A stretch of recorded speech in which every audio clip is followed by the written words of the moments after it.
మనం ఎక్కడో పశ్చాత్తాపం ఉంటుంది ఈ పని చేశామని, కానీ ఇంకా సురుచికే పెద్దపీట వేస్తుంటాం. అలా ఉండకపోతే ఇంత అల్లర్లు ఎందుకుంటాయండి మనకి?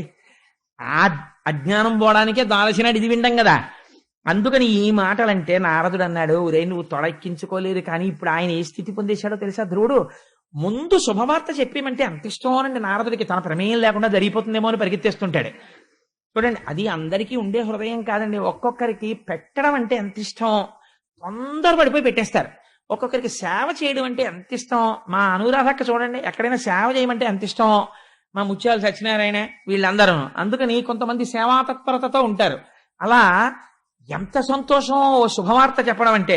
అందుకని ఆయన అన్నాడు, నావిని నారదుండు నరనాథునికిట్లను, నీ కుమారుడా దేవ కిరీటి రత్నరుచి దీపిత పాద సరోజుడైన రాజీవ దళాక్ష రక్షితుడశేష జగజ్జన కీర్తనీయ కీర్తి విభవ ప్రశస్త సుచరిత్రుడు వానికి దుఃఖమేటికి. ఏమయ్యా నువ్వు బాధపడుతున్నావు, కానీ నీ కొడుకు ఏ స్థితిని పొందాడో తెలుసా? ఏ మహాపురుషుడి యొక్క కేవలం క్రీగంటి చూపుల చేత సమస్త బ్రహ్మాండములు రక్షింపబడుతున్నాయో, దేవతలందరూ రక్షింపబడుతున్నారో, సృష్టి స్థితి లయములు జరుగుతున్నాయో, ఎవడు హేళగా ఈ బ్రహ్మాండములను సృష్టి చేసి కాపాడుతున్నాడో అటువంటి వాడి యొక్క అనుగ్రహమును పొంది వరములు పొందాడు నీ కొడుకు అన్నాడు. పొంగిపోయాడు మహానుభావుడు. ఈలోగా వచ్చేస్తున్నాడు ధ్రువుడు రాజ్యంలోకని కబురెళ్ళింది. కబురెడితే తండ్రి పొంగిపోయాడు, పెద్ద ఉత్సవం చేశాడు, సునీతిని తీసుకొచ్చాడు, ఏనుగులు పట్టుకున్నాడు, పెరుగు పట్టుకున్నాడు. ఆ ఎదురుగుండా కన్యకామణులు ఇచ్చారు. మనం రామచంద్రమూర్తి పట్టాభిషేకానికి వచ్చామే, అలా మళ్ళీ రుక్మిణీ కళ్యాణానికి వద్దాం. ఆ రోజున కన్యపిల్లలందరితో రుక్మిణీ కళ్యాణం చేయిద్దామని సంకల్పం చేశారు మన గోపాలకృష్ణ గారు. ఎటువంటి వాళ్ళకి కూడా మంచి భర్త వస్తాడు. ఒకవేళ నుదుటున రాసి ఉన్నా కూడా, దుర్మార్గుడు అల్పాయుష్కుడైన భర్త రావాలని ఉన్నా కూడా రుక్మిణీ కళ్యాణం చేస్తే వాళ్ళ నుదుటి వ్రాత మారి సత్పురుషుడైన వాడు భర్తగా వస్తాడు. కృష్ణ పరమాత్మ లాంటి భర్త వస్తాడు. అందుకని భాగవతం జరుగుతోంది కాబట్టి కోటేశ్వరారు రుక్మిణీ కళ్యాణం రోజున ఆడపిల్లలు కన్నె పిల్లలందరినీ కూర్చోబెట్టి రుక్మిణీ కళ్యాణం చేద్దాం, ఎన్ని వేల మంది అయినా సరే చేద్దామండి అన్నారు. అందుకని ఆ రోజున రుక్మిణీ కళ్యాణం చేద్దాం మనందరం చక్కగాను. అందుచేత చూడండి, ఆ ధ్రువుడు వచ్చేస్తుంటే తండ్రి పొంగిపోయాడు. తండ్రి పొంగిపోయి ఎదురెళ్ళాడు. చక్కగా అక్షతలు తల్లుతున్నారు. ఆ కన్యకామణులు వెళ్ళారు, వేదం చదువుతున్నటువంటి బ్రాహ్మణులు వెళ్ళారు, ఏనుగులు వెళ్ళాయి, గుర్రాలు వెళ్ళాయి. ఆ పిల్లవాడికి ఎదురెళ్ళాడు. ఎదురెళ్ళి కొడుకు వెళ్ళిపోయాడు బతకడేమో అన్న కొడుకు బతికి బట్ట కట్టాడు. తండ్రి ప్రేమ అంటే ఎలా ఉంటుందో, ఏ స్థాయిలో మాట్లాడాలో అలా మాట్లాడతారండి వ్యాసుల వారు. తన కొడుకు వరాలు పొందొచ్చాడని కాదు ఇప్పుడు ఉత్తానపాదుడి సంతోషం, తన కొడుకు బతికొచ్చాడంతే. తండ్రి ప్రేమ అంటే అలా ఉంటుంది. చూడండి, బిగియ కౌగిట చేర్చి మొగముని విరి. నిజంగానే చాలా కాలం తర్వాత ఏ 3 నెలలకో 4 నెలలకో కొడుకు కనపడ్డాడు అనుకోండి, తండ్రి బయటికి వచ్చి ఇలా షేక్ హ్యాండ్ ఇచ్చి ఎరా బాగున్నావా అని అడగలేడు. ఒక వెర్రి కోరిక మనసులో వస్తుంది. ఏంటంటే ఓసారి గట్టిగా కొడుకుని కౌగిలించుకోవాలనిపిస్తుంది. గట్టిగా కౌగిలించుకున్న తర్వాత వాడి గడ్డం పట్టుకుని, ఓసారి వాడి బుగ్గలు పట్టుకుని ఊపి, వాడి తల వంచి, వాడి మూర్ధన్యస్థానమునందు ముద్దు పెట్టుకున్న తర్వాత, వాడికి సంస్కారం ఉంటే వంగి నాన్నగారి కాళ్ళకి నమస్కారం చేస్తే ఆయుష్మాన్ భవ అన్న తర్వాత తండ్రికి కడుపులో ఉబలాటం తీరుతుంది. అమ్మయ్య నా కొడుకుని నేను పూర్తిగా దర్శనం చేశానని. అది అసలు తండ్రి కొడుకులు కలుసుకోవలసిన విధానం. సరే, అందుచేత ఆయన అంటాడు, ఆ బిగియ కౌగిట చేర్చి మొగముని విరి. పాపం ఆ ఉత్తానపాదుడు కొడుకుని చూడగానే గట్టిగా కౌగిలించేసుకుని వాడి బుగ్గల్ని విరేసి శిరము మూర్ఖుని చిబుకంబు చేతపునికి వాడి తల వంచి వాడి మూర్ధన్య స్థానంలో ముద్దు పెట్టుకుని వాడి గడ్డాలు ఇలా ఇలా నిమిరి అవ్యయానంద బాష్పధారాభిషిక్తు. వెర్రి ఆనందం, కొడుకు వచ్చేసాడని నోట మాట రాక కొడుక్కి క్షమార్పణ చెప్పకూడదు. నాన్న నిన్న ఆ రోజున తొడెక్కించుకోలేదు, ఏమనుకోలే, సారీ నాన్న అనకూడదు. లేకపోతే నువ్వు ఇంత గొప్పవాడి అయిపోయావు అనకూడదు, పొగడకూడదు. ఎంత ధర్మం పాటించాడో చూడండి. తెలియక కాదు, సురుచికి లొంగడం వల్ల ఇది ఇన్నాళ్ళు పైకి రాలేదు. ఇప్పుడు ఆనందంతో కన్నుల వెంట నీరు కారిపోతుంటే నేనన్న ఒక్క మాటకి అంత స్థితిని పొందావా నాన్న, నువ్వురా కొడుకు అంటే నన్ను ఉద్ధరించావు అని కౌగిలించుకుంటే కన్నుల వెంట కారిపోతున్నటువంటి బాష్పధారల చేత కొడుకు తల తడిసిపోయిందిట. అలా చేసి ఆశీర్వదింప ఆ చిరయశుండు. అలా కౌగిలించుకుంటే ఆ కౌగిటిలోంచి జారిపోయి తండ్రి పాదముల మీద పడి శిరస్సు తాటించి నమస్కరించేట ధ్రువుడు. చిరాయుర్దాయం కలుగుతుందిరా, ఆయుష్మాన్ భవ అని ఆశీర్వచనం చేసి ఎత్తి కౌగిలించుకుని ఇదండి మర్యాద అంటే. ఒక తండ్రి కొడుకులు మన సమాజంలో ఎలా ఉండేవారో, అంతేగాని అమ్మ దగ్గరికి వెళ్ళి అమ్మ ఈయన్ని ఎలా భరిస్తున్నావు అమ్మా నువ్వు ఇన్నాళ్ళ నుంచి అని వెర్రి జోకులు తండ్రి మీద వేసేటటువంటి దుష్ట సంస్కారం అసలు ఈ జాతికి తెలియదు. ఏ దౌర్భాగ్యుడైన రచయిత రాశాడో, ఎవడు నాశనం చేశాడో ఈ దేశాన్ని నాకు అర్థం కాదు. కానీ అసలు ఆ సంస్కారమే ఈ దేశానికి లేదు. ఇది మన సంప్రదాయం, ఇది మన గౌరవం. తండ్రి కొడుకులు మాట్లాడుకుంటే అలా మాట్లాడుకుంటారు, తల్లి కూతురు మాట్లాడుకుంటే అలా మాట్లాడుకుంటారు. అంత వైభవోపేతంగా ఉంటుంది. ఒక అత్త కోడలు మాట్లాడుకుంటే అలా మాట్లాడుకుంటారు. అది స్థితి అంటే. సరే, అందుచేత మళ్ళీ నేను అటుపోతుంటాను ఇటో ఉండుండి అని సంతోషపడిపోయి ఆ కొడుకుని చూసి నోట మాట రాక అనగా, నీ వలన ఎంత వైభవాన్ని పొందాన్రా అని సంతోషపడి లోపలికి తీసుకెళ్ళాడు. తీసుకెళ్లిన తర్వాత ఇక్కడ వ్యాసుల వారు సంక్షిప్తం చేశారు. ఈ పిల్లవాడికి ఆ రాజ్యములో ఉన్న వాళ్ళందరూ కూడా పట్టాభిషేకం చెయ్యమని అడిగారు. ఉత్తముడు కూడా అంగీకరించాడు. చిత్రం ఏమిటంటే, సునీతి సురుచి ఇద్దరు వచ్చారు ఎదురు. వస్తే సునీతికి సురుచికి ఇద్దరికీ కూడా శిరస్సు వంచి నమస్కరించాడు ధ్రువుడు. ఇద్దరూ ఆశీర్వచనం చేశారు. ఏనుగు మీద పక్కన తమ్ముడు కూడా కూర్చోవాలని పట్టుపట్టి ఉత్తముణ్ణి కూర్చోబెట్టుకుని అంతఃపురంలోకి వెళ్ళాడు. ఉత్తముడు సంతోషించాడు.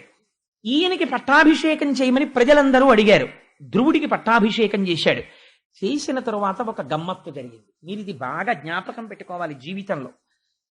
చిన్నపిల్లలు కదా, వాళ్ళకేం తెలియదు కదా అనో, భాగవతులు కదా, మారు మాట్లాడరు కదా, తెగబడి దెబ్బలాడరు కదా అనో, భాగవతుల మనస్సుని మీరు బాగా కష్టపెట్టారనుకోండి, వాడు లోపల పొందినటువంటి పరితాపము వలన కన్నుల వెంట నీరు కారిందనుకోండి, అది కట్టి కుడిపెయ్యవలసిందే. దాని ఫలితం అది ఇచ్చేస్తుంది. సురుచి యొక్క కుమారుడైనటువంటి ఉత్తముడు ఉత్తర దిక్కునున్న హిమాలయ పర్వతాల మీదకి వెళ్ళాడు. అందులో ఉత్తముడు ప్రాణములు కోల్పోయాడు. కొడుకు మరణించాడన్న వార్త విన్నటువంటి సురుచి అరణ్యములో ప్రయాణిస్తోంది. కార్చిచ్చు పుట్టి అందులో కాలిపోయి సురుచి మరణించింది. మరణిస్తే ఒక ఆశ్చర్యకరమైనటువంటి సంఘటన జరిగింది. చేసిన పాపం కట్టి కుడపక మానదు. కాబట్టి అన్నిటికన్నా జాగ్రత్తగా ఉండవలసింది దేని విషయంలోనో తెలుసా అండి? నోటి విషయంలో. ఉంది కదా అని ఎవరితో పడితే వాళ్ళతో అలా మాట్లాడకూడదు. భగవంతుణ్ణి నమ్ముకున్న భాగవతులు ఉంటారు, వాళ్ళతో చాలా జాగ్రత్తగా ఉండాలి. మీ ఇంట్లో ఫీజు అయితే మీరు చేత్తో తీసివేస్తారు. అదే ట్రాన్స్ఫార్మర్ మీద ఫ్యూజ్ పోతే మీరు ముట్టుకుని చేత్తో వేస్తారా? మీరు ముట్టుకోకూడదు. భగవంతుణ్ణి నమ్ముకున్నటువంటి భాగవతులతో ప్రవర్తించేటప్పుడు దాని యందు నిగ్రహం ఉండాలి, గౌరవం ఉండాలి, జాగ్రత్తతో ప్రవర్తించాలి. ఎందుకంటే వారి మనస్సు సంతోషించింది అనుకోండి, ఈశ్వరానుగ్రహం కలుగుతుంది. వారి మనస్సు ఖేదపడింది అనుకోండి, ఈశ్వరుడి ఆగ్రహం కలుగుతుంది. అందుకని భాగవతులతో జాగ్రత్తగా ప్రవర్తించకపోతే ఎంత ప్రమాదం వస్తుందో కూడా ధ్రువోపాఖ్యానం చెప్పేసింది మనకి. తదనంతర కాలమునందు వివాహం జరిగింది ధ్రువుడికి. ఆ వివాహం జరిగినప్పుడు శిశుమారుడు అనబడేటటువంటి ఒక ప్రజాపతి అంటే చాలా పెద్ద పోస్ట్ అది. ఆ ప్రజాపతికి ఒక కుమార్తె, ఆ కుమార్తె పేరు భ్రమి. ఆ భ్రమి అనబడేటటువంటి కుమార్తెని ధ్రువుడు వివాహం చేసుకున్నాడు. ఆ భ్రమి అనబడేటటువంటి భార్య యందు ఇద్దరు కుమారులు పుట్టారు. ఒకడి పేరు వత్సర, ఒకడి పేరు కల్ప అని ఇద్దరు కుమారులు పుట్టారు. ఆ తర్వాత వాయుదేవుడి యొక్క కుమార్తె అయినటువంటి ఇలా అనబడేటటువంటి ఒక పిల్లని పెళ్లి చేసుకున్నాడు. ఆ పిల్ల యందు ఉత్కళ అనబడేటటువంటి కుమారుడు జన్మించాడు. వీరొక కుమార్తె కూడా జన్మించింది. ఇవన్నీ ఏమిటో తెలుసా అండి? ఆయన పొందబోయే పదవి యొక్క అర్హతలు. మీకు ఆయన ధ్రువపదమై ఉంటాడు, ఆయన కదలకుండా అన్ని కదులుతుంటాయి. ఇలా కదిపేదేది? సృష్టి ఉండాలంటే వాయువు ఉండాలి. అందుకని వాయువు కూతుర్ని వివాహం చేసుకున్నాడు. ప్రజాపతి అయినటువంటి శిశుమారుడు యొక్క పిల్లని పెళ్లి చేసుకున్నాడు. ఆ పిల్లని పేరేమిటి? భ్రమి. భ్రమి అంటే కదలడం. ఏమిటి కదులుతోంది? జ్యోతిష్ చక్రమనందు సూర్యమాన చాంద్రమానముల చేత తిథులు నక్షత్రములు అన్నింటితోటి బ్రహ్మాండములు కాలమునందు కదులుతుంటాయి. కదులుతున్న కాలమునకు కదలని తాను ఆధారభూతుడై ఉంటారు, తనకు ప్రదక్షిణంగా తిరుగుతూ ఉంటారు. ఇటువంటి దానికి భ్రమి భార్య. ఈ కాలమునకు హద్దు ఏమిటి? వత్సర. వత్సర అంటే మనం ఒక సంవత్సరాన్ని ముందు ప్రమాణంగా చెప్తాం. ఏదో పార్థివనామ సంవత్సరే ఉత్తరాయణే మాఘమాసే శుక్లపక్షే ద్వాదశిమ్యాం వాసరః అని కదా సంకల్పం చెప్తాం. అందుకని వత్సరము ఒక హద్దు. యుగాంతం అయిపోయిన తర్వాత హద్దేది? కల్పము. శ్వేతవరాహ కల్పే అలా చెప్తాం. అందుకని కల్పం ఒక హద్దు, వత్సరము ఒక హద్దు. ఈ రెండు హద్దులు తనకి బిడ్డలయ్యి వచ్చారు ఇప్పుడు. అంటే ఇప్పుడు తను పొందపోయేటటువంటి పదవిని ఆవిష్కరిస్తున్నారు. ఉత్తముణ్ణి ఒక యక్షుడు సంహరించాడని తెలుసుకున్నాడు. తెలుసుకుని ఆగ్రహించాడు. ఇది చాలా జాగ్రత్తగా వినాలి ధ్రువోపాఖ్యానంలో ఈ మలుపుని. కోపం వచ్చింది. నా తమ్ముణ్ణి యక్షులు సంహరిస్తారా అని యుద్ధానికి బయలుదేరాడు. ధ్రువుడి రథానికి ఒక గమ్మత్తుంది. రంగురంగుల రథం ఎక్కుతాడు. రథం ఎక్కి హిమాలయ పర్వత ప్రాంతానికి వెళ్ళి కుబేరుడి యొక్క సైన్యం, యక్షులంటే ఆయన దిక్పాలకుడు, ఆ యక్షులతో విశేషమైన యుద్ధాన్ని ప్రారంభం చేశాడు. చిట్ట చివర ఆ యుద్ధంలో కొన్ని వేల మంది యక్షుల్ని చంపేశాడు. చంపేసి నరనారాయణాస్త్రాన్ని ప్రయోగించడానికని మంత్రాన్ని అనుష్ఠానం చేస్తున్నాడు. చేస్తున్న సమయంలో తాతగారైనటువంటి స్వయంభువ మనువు కనబడ్డాడు. కనబడి ఒక మాట చెప్పాడు. ఎంత తపస్సు చేసిన వాడికి ప్రమాదం ఎక్కడ నుంచి ముంచుకొస్తుందో తెలుసా? అర్థము లేని కోపములోంచి ప్రారంభం అవుతుంది.